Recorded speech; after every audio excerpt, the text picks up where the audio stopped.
Okay, now we're going to look at the short ball and some pull shots, which I think is probably one of the most important shots you can have. And if I was going to start my career again as a kid, this is something I'd really focus a lot on, getting comfortable with the ball, being around my head. If I can dominate this shot, it allows me to think about coming forward and trying to dominate the rest of the games because I'm not worried about the short ball. So it has a big psychological effect, I think, on the rest of your batting as well. So to start with, I'd start with tennis balls, get your helmet on, start with tennis balls, and even to start with, don't even play the shot, just let it hit your head. Okay, so you can try and keep watching the ball, just let it hit your head, you know, and obviously you never want this to happen, but I'm realizing, okay, I can watch the ball all the way, I'm getting hit, I don't want to get hit, but if I do, it's going to be okay, because we've got great protection at the moment, because one crucial thing we want playing the pull shot is to keep our eye on the ball and not get into this position, exposing areas where you're not protected and you've got no control over the shot. So get comfortable with that, and to start with, I would really try and focus on practicing not letting my head go at all. Naturally in a game you're going to hit the shot and then look at where the ball's gone, but as a drill I would try and keep my head directly from where the ball's coming. And naturally when you start you're going to see a ball around your head and you might feel a bit worried, but as you build up that confidence and realise, okay, I can actually watch the ball really closely. And that's why I'd always start with, like most cricket and all the drills, start simple, build it up. You get confident here, then we can work back to maybe a little bit harder ball, or then finally to the cricket ball. Start slowly, then finally, you know, tell your mates, go on then, let's bowl some bouncers and we'll have a look. But I wouldn't start at the top end with, you know, your fastest bowler at your club bowling bouncers to try and get you used to it. So other keys of the pull shot probably is trying to get your nice extension in your arms, trying to get out to it. You know, the more short we get, sort of feel like you've got less control. But yeah, head, hands out, eyes on the ball, and hit it as hard as you can. Because I'm looking for a full ball all the time. I think you get in really good positions when you're looking for the fuller delivery and then you react to the short one.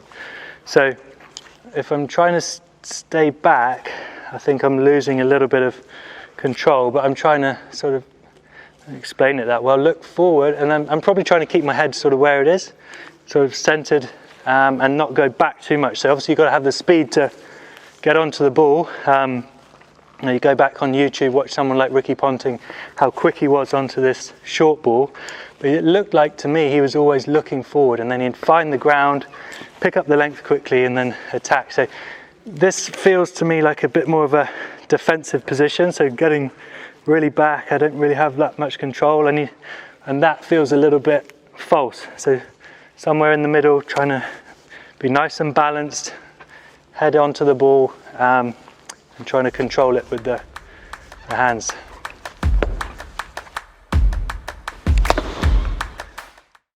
Okay, so we started really simple with our coach or friend underarming the tennis ball. You know, everything's sort of in your favour. Now we're going to layer it on a bit. It's got a tennis racket, you know, still tennis ball, so I'm not going to get, not worried about getting hurt, but you can just up the pace, make it a little bit more realistic as to where the ball is coming from. I think the other good thing to mention, when you're looking for a pull shot and you end up seeing it's not there and you leave it, you actually look in a much psychologically better position than, you know, when you see a short ball and you're diving out the way and the bowler thinks that's a win for him because you look scared of the ball. So if we can get in that, recognize now where the ball is, if it's in your area, to pull it.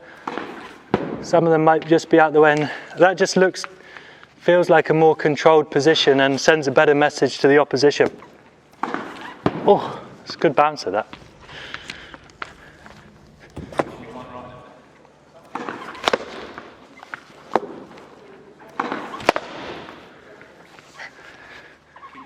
Yeah, I think now we've progressed it on. I think you start to see how you start to swivel with the shot a bit. You know, before I was talking about staying very disciplined and holding this position.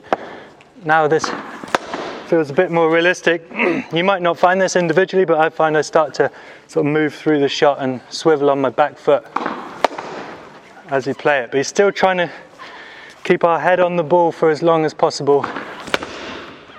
And now you start to recognize different lengths and different lines of ball, how, oh, it's a good one, the nuances or different sort of ways of playing the shot and where the ball might go. If it's outside your right eye, it'll probably go a bit more in front of square. Some on sort of left eye, you might be sort of more tapping it on top of the ball and rolling your wrist down for a single.